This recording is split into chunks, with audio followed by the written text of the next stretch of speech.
All right, so we're on the phone here with Sully Erna from Godsmack. We just announced yesterday that UFEST 2023 is going to be happening, and Godsmack is going to be headlining. Sully, it's good to have you on the phone lines. How you doing today, man? Hey guys, good. I'm good. Everything's good. How was your holidays? Oh man, it was great. Just you know how it goes. You just need a little bit of that relaxation time to just kind of step away from all industry things. You just got to live like kind of a normal life. Is that what you did? I went to the Bahamas and rode jet skis. That sounds like very family-oriented, normal stuff, right? I actually went to Norman's Cay, which was one of Pablo Escobar's old islands, and I have a good friend of mine who actually kind of just, funded the whole trip for us and invited us out there, and we rented this island. It was just so rad, man, because even a plane still crashed into, like, right off the shore. It's maybe 50 feet off the coastline that you just jet ski over there, and you can literally putt around this old plane that Pablo's guys, I don't know if they were taken off from, because I guess these little islands were like there's little pit stops in between like Cuba and the States to either get the drugs over or back or the money or whatever. And I don't know, someone had a bad day, I guess. They were either taken off and were like, dude, we didn't put gas in this thing, or they were landing and went down that way. But either way, a lot of cool little stuff like that. So anyways, that's how I spent my New Year's with my girlfriend and some friends, and it was good, man. We had a good time. That's cool. Was that like the coolest attraction that you saw when you were out there? Yeah, I mean, there was sharks and all kinds of things that, people do and see on an island. But it was more about just hanging with a good group of friends. Yeah. And doing dinners out on the beach and, like, kind of living the whole little island life for a week. Oh, yeah, so, totally. Yeah. Just a small group of friends is kind of like, that's kind of like a good reset, really, whenever you think about it. It's like a good reset to be around good people who like to eat good. Drink well, not drink well, but, just have good drinks, food, just chill out. And I think I find that really helps me reset too. Yeah, totally. We were talking over here at the studio the other day. We were talking about Godsmack, and we were talking about Godsmack over the years. And we thought to ourselves, well, when was the first time that like you were ever introduced to Godsmack? And for me, it was, I think 1999. And I was like working at ASU radio, college radio. I did like a full hour of Godsmack, of like the self-titled album and things like that. And, as I started thinking about it, I thought, man, over the years, how much have we grown throughout all of this, throughout your career? I mean, what are some of the things that you have, discovered or realized in this span of your career and being in Godsmack? Well, that's vague. What do you mean by what have I discovered? what are some of the realizations that were completely different from whenever you first started in the industry compared to now? What are some of the things that you are now more astute to? Well, I think one of the first kind of growths in this whole venture of making this a professional career rather than just being a musician and jamming with bands in garages. Once you step into the ladder of climbing to the top in the big leagues, I remember the first thing that I kind of learned was that it distorts your reality. Yeah. And what I mean by that is, when you're a young band and you're doing the grind and playing the circuit and trying to get a deal, and you have this group of friends and you all hang out and they support you on the weekends when you gig, and you go home and have beers with them and shoot pool at the bar, all those things are normal. And then you go to your job and you go to rehearsal at night, and like, that's your reality, right? So it's like, and then the dream of being, in the big time and on a stage and doing this for a living is really the fantasy. But as you become successful, that turns around and reverses itself, where you're touring so heavily. I mean, there was times we were doing tours where it was 7 shows in a row with 1 day off, 9 shows in a row, 1 day off, 11 shows in a row, 1 day off. You do that for 2-3 years in a row, you just become a robot. And then all of a sudden your realities get twisted, and now that becomes your normal daily thing. And when you go home, all the things that used to seem normal to you are foreign. And, you go to a bar and you see the same group of guys and friends that you were hanging with, and all of a sudden they kind of act and treat you a little different. And, and it's like a little bit of a standoff, right? You're staring at them, they're looking at you, and they expect you to be this thing now because they've now seen you for the last so many years on MTV or in articles and on videos, and it just, the behavior changes, right? Yeah. And even though I think we've done a great job over the years of keeping ourselves humble and grounded and never forgetting our roots, that was one of the first things I really noticed that changed was, you know, the reality is getting kind of turned upside down. Yeah. And then over the years, you know, you get a grip on everything, and the real people stay by you, and the people that are there for the wrong reasons fade away. And then everything normalizes again. And, you know, you eventually learn who your circle is and your family and your friends. And, you know, we've been in that place for a while now where we just have a great support team around us and good family and kids and friends and all that stuff. And, you know, we do our job. We go out there. We enjoy what we do. We've been blessed to be able to have a career that we love and we can actually make some money at. So all things are good now, you know, and have been for a long time. No regrets is what you're saying. You would have no regrets, even though probably going through it was kind of difficult, I'm sure. Just weird. It's just awkward, you know. You're like, you know, these guys, all these people for so long, and then all of a sudden, you know, they claim that you've changed, right? It's that, oh, he's changed now. And in reality, they're the ones who change because they treat you a little different when you walk in the door, which makes you respond differently and feel uncomfortable. Right. So it's that, you know, it's that thing. So would that build up a lot of insecurities within yourself, like maybe you didn't have that you all of a sudden that were created now that your friends all saw you big time kind of, and did you have like some insecurities or were there any insecurities at all? No, I think it's with them more than it is with us, right? Because we're doing what we love now, and we expect the people who grew with us and supported us along the way to be proud and happy of us and almost like wear it as a badge of honor for them to know like, hey, my boy did it. He made it, right? Yeah. So I think the insecurities lie within them because they're still doing their daily grind and their routine, and it's a blue-collar world, and they're coming from their painting jobs and all that, which is fine. You know, we don't judge people for what careers they chose, but I almost feel like they don't know how to congratulate when someone, you know, after all the hard work they put in, gets what they, you know, are searching for and is rewarded for that. Sometimes people don't know how to be happy for that, you know, so they kind of, it's like they turn it internally, and I think it's their own self-esteem issues that they battle. Oh, yeah, that's a total self-esteem thing because they don't know. They haven't had to, I guess, do any of that. I mean, I don't want to get all weird with anyone, but do that self-work. And I think as we get older, we tend to uncover a lot of, you know, who we really are. And there's just people who just don't do that.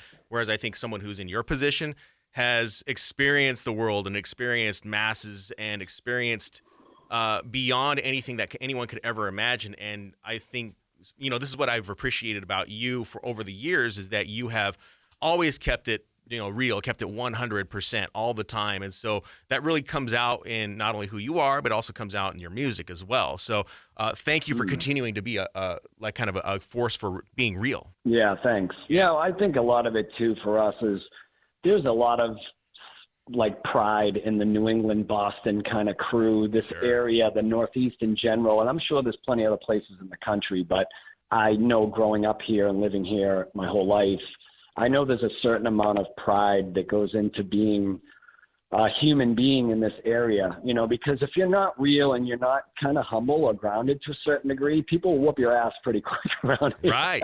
And remind you that you're a human being, right? So yeah, exactly. Even when we were little, I remember getting in trouble in the neighborhood, you know, as a young kid. And before you can even get home to take a beating from your mother, you have the whole neighborhood hitting you over the head with brooms and shit like that, you know? Yeah, totally. So, you know, speaking of being real, though, I was going through some of your Instagram, and I noticed that picture of you and Taylor Hawkins. I mean, it doesn't get any more real than that. I mean, you really haven't talked a whole lot. I haven't seen anything about that. What can you tell us about, you know, what you knew of Taylor and that brotherhood of drummers that, you know, all exist in the industry now these days? Well, you know, for me, I became friends with Taylor and Dave a while back, and they just, you know, when I first met them, they just, as you know, I'm sure you've met them or you know people who have, and they're just such a warm group of guys, and they're just, their whole camp, their whole team, everyone that works for them, they're just a very welcoming committee. They, you know, when you are invited to be a guest at their show, they treat you very, very well. They're just very, again, grounded, humble, simple people that have a great heart and care genuinely about everybody. Yeah. And so it was very easy to become friends with them. And, you know, I mean, what can I say that people haven't said about Taylor already? I mean, he's Yeah. one of the greatest guys out there. He's an incredible drummer. Just a big, giant heart, and all of them. I mean, they're just, they're just real special people. Did you ever have a chance to jam with him at all? Yeah, I did a song with them at Fenway Park when they came to Boston and they played Fenway. I jumped up on stage and did Schools Out with the band. That's cool. Which was really cool and fun. That was when Dave was in a cast still. Oh. But yeah, it was cool. And, just great guys, man. I mean, I can't say enough about them. I've grown to love them over the years. I still stay in touch with Dave every now and then, and we connect and just say hi and see how they're doing, and getting through all this stuff and whatever. And it's been extremely difficult for them, obviously, but right. They're handling it the best they can and mourning in their own way. And I think they'll make a comeback. I mean, music's in that guy's blood, and I know Taylor would want them to do that. And I know that I don't think Dave can stay away from music, even though I feel that he was feeling defeated at times. Yeah. These are big blows, I mean, he lost Kurt and then he lost Taylor. It's like, you start to question whether you want to do this anymore. But when you're that kind of level musician and that kind of artist, and, you do it as well as you do at that level, it's, eventually comes back, and it'll, remind you of who you are and what you're supposed to be. Was there anyone in the industry that had taught you any lessons? I mean, it doesn't have to be someone that is an elder, but for instance, Dave Grohl or anyone out, any other band. Was there any specific lesson or advice that someone gave you that you're like, oh yeah, that really clicks? Like I recall Lars Ulrich saying that when he was hanging out with Neil Peart and the advice that he gave him about drum kits, like that really kind of like shook him and told him, oh yeah, I can start doing this with drum kits. So was there anyone in the industry that really taught you something that really stuck with you? Oh yeah, many people along the way, and Foo Fighters was actually one of them alongside of Metallica. I mean, we did a year with Metallica.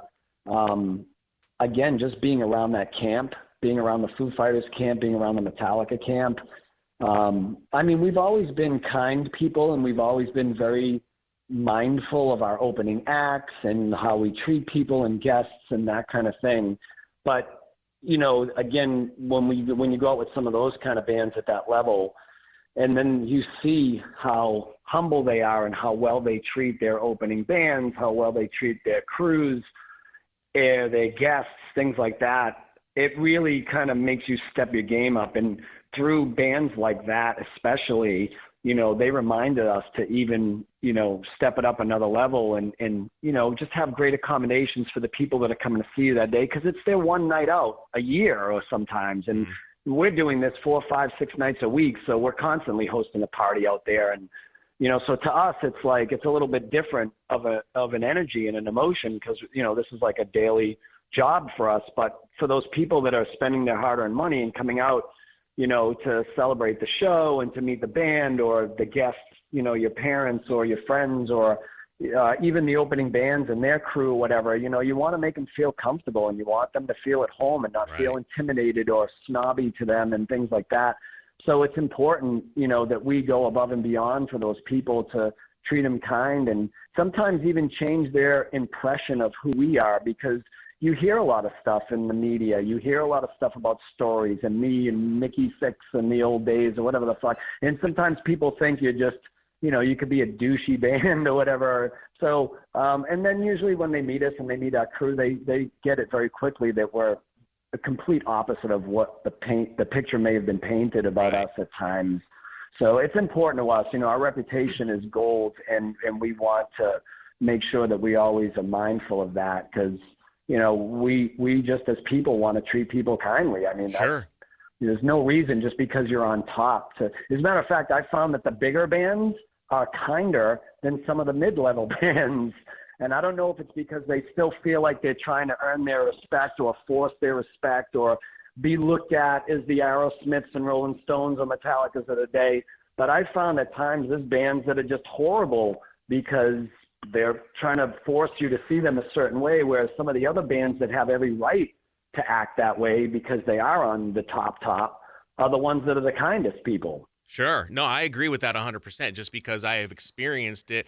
throughout the years of being in radio, and just you see some of the, I wouldn't name names, but you experience and you go, oh, well, I'm not going to really hang out with that band, or I don't want to really give as much love to that band. Not that I wouldn't want to help them out, but a lot can be said about treating people the right way that will, help you, lifting up each other up is really what kind of gets you to where you need to be, just not by, being arrogant about everything. So, I appreciate, Yep, exactly. I appreciate that you have noticed that as well. Being, with Godsmack, I mean, for the amount of years that you have been in Godsmack, especially speaking about this new album, Lighting Up the Sky, tell us a little bit about that album and, and what we can start looking forward to with Godsmack in the future. I mean, you did put out that TikTok, Instagram post about saying, this is the last stuff, but, is there, I'm not sure if you can clarify it any more than you have to. I think Shannon has said some stuff, but what can you say about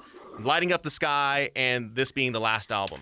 Well, I will say that in all the years I've done this, and as proud as I've been of the past work and knowing whether some of those are my favorite records now or not, or somebody else's favorite record or not, for us, it was part of the growth. It was part of the past. It was experimenting. It was finding our sound. It was just, part of that journey that we took. And I'm proud of every record we did for different reasons, but never in the one time, because there's a lot of bands, they'll come out and every album, they're like, this is our best work ever. Right. I've never used those words. I really haven't, and I've always supported our records. I've always been like, oh, I love this song. I think this song will do well, and I've always kind of supported the work that we've done. But I can tell you, this is the first time, and it's ironic that it could be our last body of work ever, that I'm really saying I truly believe this is the best work we've ever done. And the reason being is because we were able to have the luxury of time with COVID and that whole crap that went down. Yeah. Normally we would have came off the road at the end of 2019, early 2020. We would have taken 4 or 5, 6 months off, and then we would have went in there, grinded out another record, and dropped something in 21. But because we had this luxury of letting the world cool off, so to speak, yeah, we just said, listen, I just want to focus on really, really great songwriting and not worry about individuality and who's doing crazy guitar solos or mad drum fills or complicated time changes. I want to just do really, really well-written songs, big melodies, big hooks, and I want the production to be fantastic. So Those were my goals, and it was one of those things where we said, okay, let's get in the room, and we'll hash out some ideas that we have, and we did, and we would track them, and then that was it. It could have been 2 or 3 songs, and then we're like, okay, see you when I see you, and whoever has the next idea will come in, we'll work on it, we'll finish it. If it makes the record, great. If it doesn't, fine.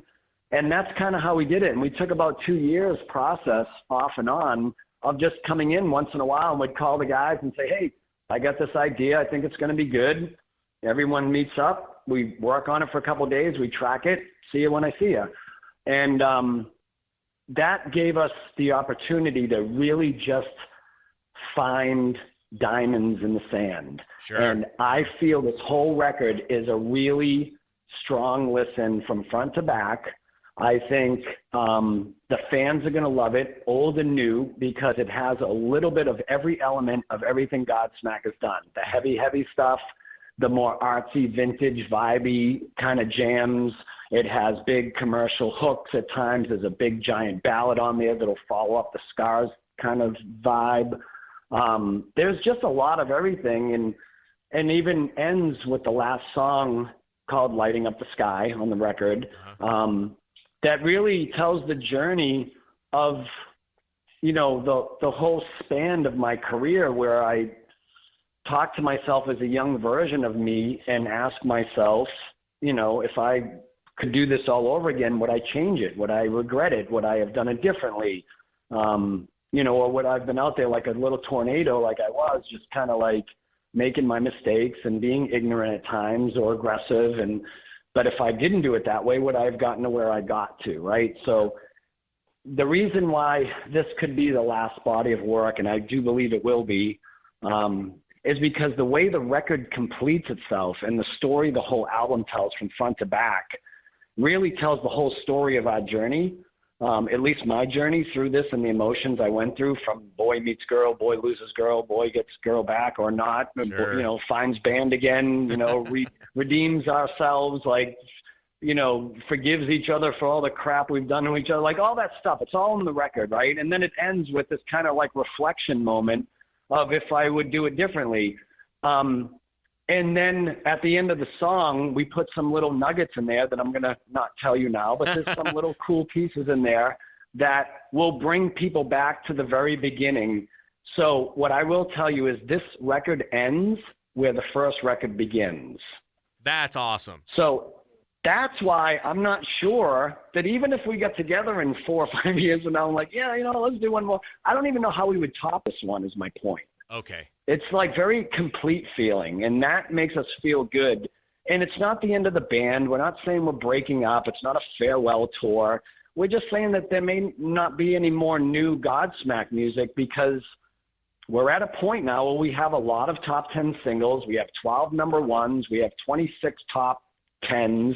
Like, people want to hear those songs that they've chose to be the most popular ones. So Sure. If we're doing 30 top 10 singles at some point, like, that means we could play 15 songs a night, do back-to-back nights somewhere in an arena, and never play the same single twice, let alone the deep cuts that people like sometimes as well. So Right. At what point do you start thinking for the fans instead of for yourself and realize that, okay, when I go see Aerosmith, do I really want to hear the new record, or do I want to hear Dream On and Train Kept a Rolling and Same Old Song and Dance, right? So you're telling us you're just being logical about the whole thing. It's not about like not wanting to make music. It's about the logics of we have a lot of these top 10 singles. Like, Exactly. What's the point? Exactly. Yeah, I'm not comparing ourselves to Aerosmith or anything like that. I'm just saying that we're there. We're at a point in our career where we have to honor the hits. We have to honor the best of times.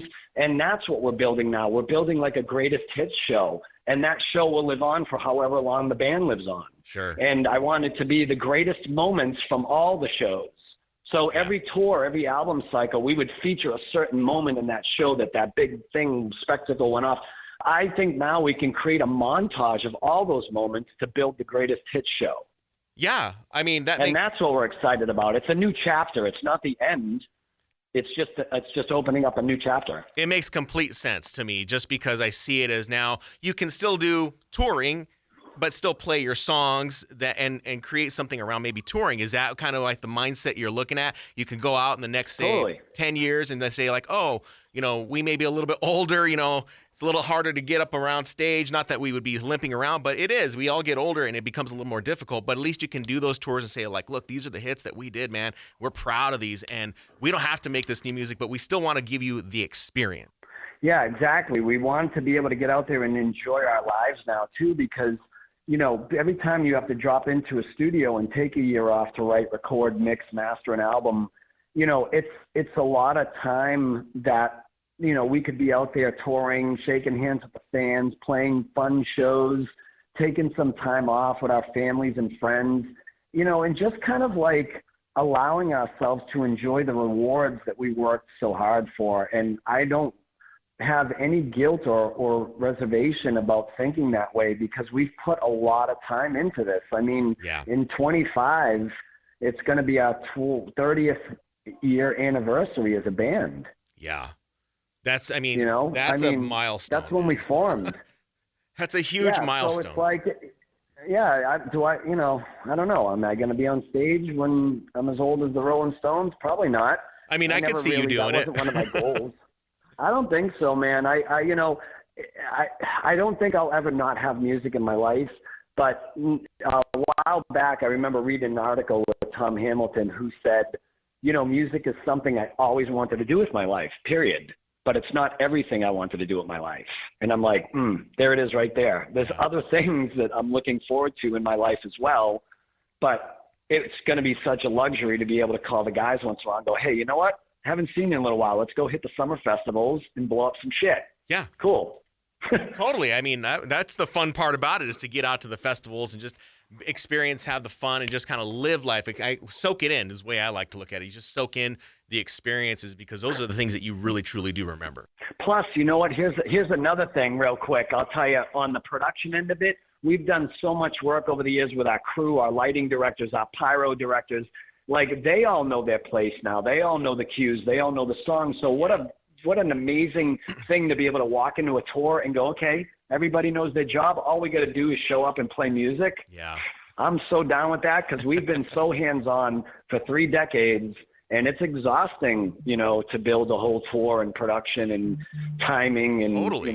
It's a lot of work. So I don't regret it, but again, looking forward to kind of kicking back on the Lazy Boy on stage and like having a good time with it. Should we bring a Lazy Boy out for you when you come out to UFEST? Get a Lazy Boy on stage and say like, this is just for the last 3 songs for Sully, just because we know he needs a little bit of relaxed time. Yeah, no, you'll never see me sitting down unless I'm on a piano, but yeah, definitely looking forward to just the good times now. So. Well, we can make the accommodations. It doesn't have to be on your stage, but it could be somewhere in the back if you ever need, my friend. Yeah, maybe we'll just set up Lazy Boys for you guys on the wing so you can watch the show. There you go. Hey, I'm down with that. I'm completely down with that. Well, we're looking forward to you on May 6th for UFEST. Especially this being our second UFEST coming back, and you kind of explained what you're looking forward to as this touring is concerned, but what can we expect on that first show? What teasers can you give us on that show on UFEST when you come out on May 6th? Dude, I honestly, I'm not even pulling your leg. I really wish I could tell you, but we haven't even started building the production yet. We're just starting to look at sketches right now. So it's so premature for us to say what we're going to do and how we're going to do it. All I can tell you is that if anybody knows anything about Godsmack, we always put the time into delivering a big production. So I can promise you whatever you see is going to be a spectacle.